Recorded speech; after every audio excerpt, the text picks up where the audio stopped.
Hello everyone, आप सबका स्वागत है मेरी एक और नई यूट्यूब वीडियो में। तो आज मैं आपको बताने वाला हूँ एक और सच्ची भूतिया घटना। तो इस कहानी में मैं आपको जो बताऊंगा इसके बारे में आपने शायद पहले बहुत बार सुना हो। तो ये है वैम्पायर, पिशाच, जिसके बारे में आप जानते होंगे।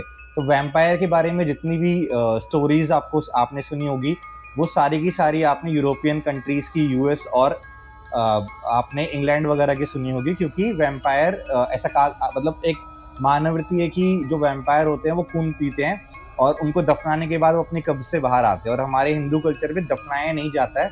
तो इसीलिए वैम्पायर के बारे में यहाँ ऐसा नहीं है, ज़्यादा वैम्पायर यहाँ पाए नहीं जाते हैं। पर जो आज मैं आपको घटना सुनाने वाला हूँ वो घटना है बिहार की।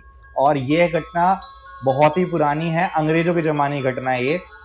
और ये प्रॉपर वैम्पायर नहीं है, तो ये एक कहानी है जो वैम्पायर टाइप है, बट ये वैम्पायर नहीं है। तो अब आपको मैं स्टार्ट करता हूँ। तो ये जो गांव है ये बिहार का गांव है, और जो शहर की घनी आबादी से बहुत दूर जंगलों के बीच में बसा हुआ था ये गांव। जंगलों से काफी दूर था। और ऐसा कहा जाता था कि इस गांव में रात के समय अगर कोई भी बाहर का आदमी आदमी इस गांव में आता था रात के समय, तो वो वापस कभी जिंदा नहीं गया उस गांव से। ऐसा इसलिए क्योंकि उस गांव के ऊपर था एक मानव पिशाच का साया। रात के समय कुत्ते तक उस गांव में बाहर भौंकते नहीं थे। कोई भी इंसान अपनी खिड़की दरवाजे खोलकर बाहर आने की जरूरत नहीं करता था, क्योंकि ऐसा कहा जाता था कि अगर आप एक बार अपने घर के बाहर निकले तो सिर्फ आपकी चीख सुनाई देगी, और सुबह अगर लाश मिली तो मिली, वरना वो भी नहीं मिलेगी। तो ये वो टाइम है जब 1857 में भारत में विद्रोह हो गया था अंग्रेजों के अगेंस्ट। तो अंग्रेजों की एक टोली जो भारतीय विद्रोह से का सामना करते हुए और बचकर भागी बिहार में ही, और बिहार में भागते भागते वो इस गांव तक आ गई। अब इस गांव में आने के बाद उनको तो पता नहीं था कि यहाँ पे कुछ भूतिया घटना हो रही है या नहीं है, वैम्पायर है या नहीं है। तो वो गांव में एंटर हो गए। गांव में एंटर होने के बाद वो जैसे ही वो उन्होंने एंट्री कर रहे थे गांव में, तो उनको एक साधु बाबा मिले। तो साधु बाबा ने उनसे बोला कि आप इस समय इस गांव के अंदर मत जाना, क्योंकि अगर आप इस समय इस गांव के अंदर गए तो आपके जिंदा बचने की कोई उम्मीद नहीं होगी, आपकी आप जिंदा नहीं बच पाओगे वापस।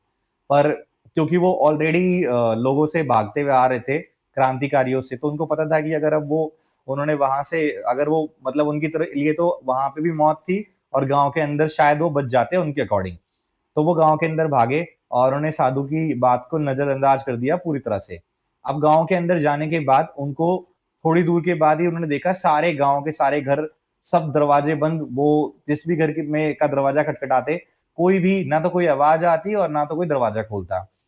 तो उनके जो उनको लीड कर रहे थे वो थे कैप्टन जेम्स। तो कैप्टन जेम्स अपने बाकी साथियों को बोलते हैं, उसमें 2 अंग्रेज थे और 7 भारतीय सिपाही थे जो अंग्रेजों के लिए काम कर रहे थे। तो वो गांव के दरवाजे खटखटाते हैं, सारे एक एक करके दरवाजों को नॉक किया जाता है, बट कोई भी अपना दरवाजा नहीं खोलता।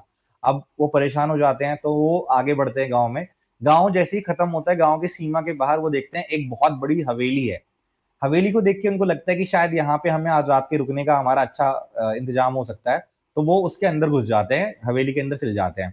अब हवेली जो थी उसके अंदर उनको एक भीनी भीनी खून की बदबू आती है। ठीक है। और पूरा हवेली अभी ऐसा लगता था जैसे यहाँ पे कोई रह रहा है। तो जो कैप्टन थे वो जोर से चिल्ला के बोलते, क्या कोई है जो हमें हमारी मदद कर सकता है। पर उन्हें कोई ऐसे कुछ उनको आवाज नहीं आती है। जैसे ही वो अंदर एंटर होते हैं और वो जाके वहां लाइट वाइट अपनी टॉर्च लाइट हाथ जो लेके आए थे वो जलाते हैं, और वो अंदर नजरें घुमाते हैं, तभी उनके साथ जो सिपाही आया था पीछे से, एक भारतीय सिपाही, उसकी चीख की आवाज आती है। और ऐसा लगता है जैसे कोई बहुत तेजी से आया और उसकी गर्दन को काट के चला गया। जब तक कैप्टन पीछे मुड़ के देखता है, कैप्टन जेम्स पीछे मुड़ के देखते हैं, तब तक उस सिपाही की गर्दन धड़ से अलग होकर नीचे गिर चुकी थी। अब उनको लगता है कि ऐसा क्या था जो फटाफट से इतनी तेजी से आया।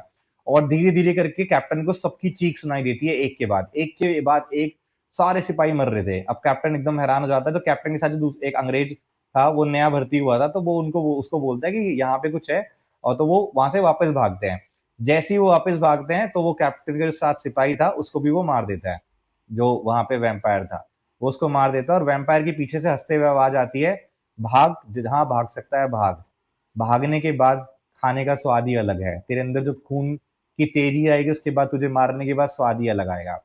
अब कैप्टन सुन लेता है, कैप्टन पागल हो जाता है। आधा पागल तो वैसे ही हो जाता है क्योंकि वो पहले ही अपनी जान बचा के आया था, और जहां पे उसने आश्रय लिया वहां पे आने के बाद तो उसकी हालत और खराब हो जाती है। तो वो वहां से भी आगे भाग पड़ता है। भागते भागते वो जाता है वापस, और उसको वही साधु टकराते हैं। वो साधु को बोलता है कि साधु महाराज मुझे बचा लो, मेरे साथ ऐसा-ऐसा हो गया। साधु बोलते हैं मैंने तुझे वार्न किया था। मैंने तुझे पहले ही चेतावनी दी थी कि इस गाँव के अंदर मत जा।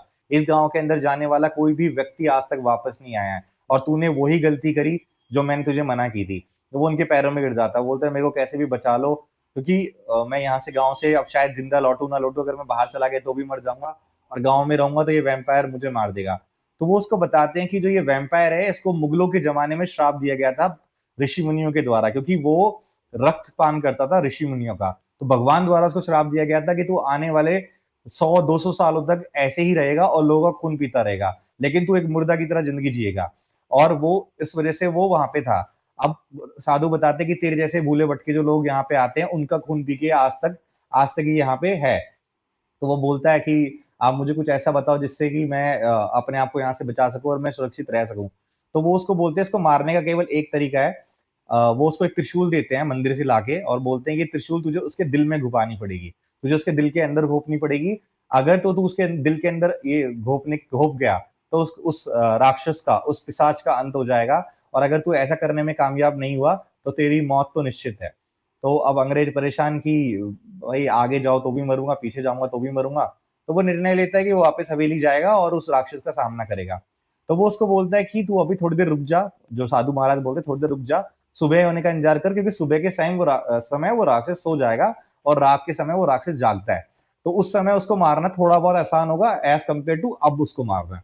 तो वो वेट करता है, मंदिर में बैठा रहता है 2-3 घंटे और जैसे ही सुबह का समय होता है, लगभग 5 या 6 बजते हैं, तो वो त्रिशूल लेके बढ़ चलता है मंदिर उधर हवेली की तरफ। अब वो हवेली में जाता है, दिन का समय था, हवेली में कोई नहीं, अंदर कुछ नहीं होता, सब कुछ खाली पड़ा होता है। तो वो अब की बार वो चिल्लाता नहीं है, वो हवेली में पूरा घूमता है और वो देखता है हवेली के अंदर नीचे सुरंग जा रही है, तो वो सुरंग के अंदर जाता है। सुरंग के अंदर जैसे ही वो घुसता है, तो घुसने के बाद वो देखता है कि एक जगह है जहाँ पे वो सो रहा है और उस पूरी जगह पे लाशें पड़ी हुई हैं, जितने भी कल सिपाही आए थे, सबको वो खा चुका है। किसी की लाश ऐसे पड़ी है, किसी का सर कटा पड़ा है, किसी के हाथ कटे पड़े हैं। उससे उसको समझ में आता था कि बचा तो कोई भी नहीं है और सबको जान से मार चुका है ये, सबको जान से मार दिया इसने।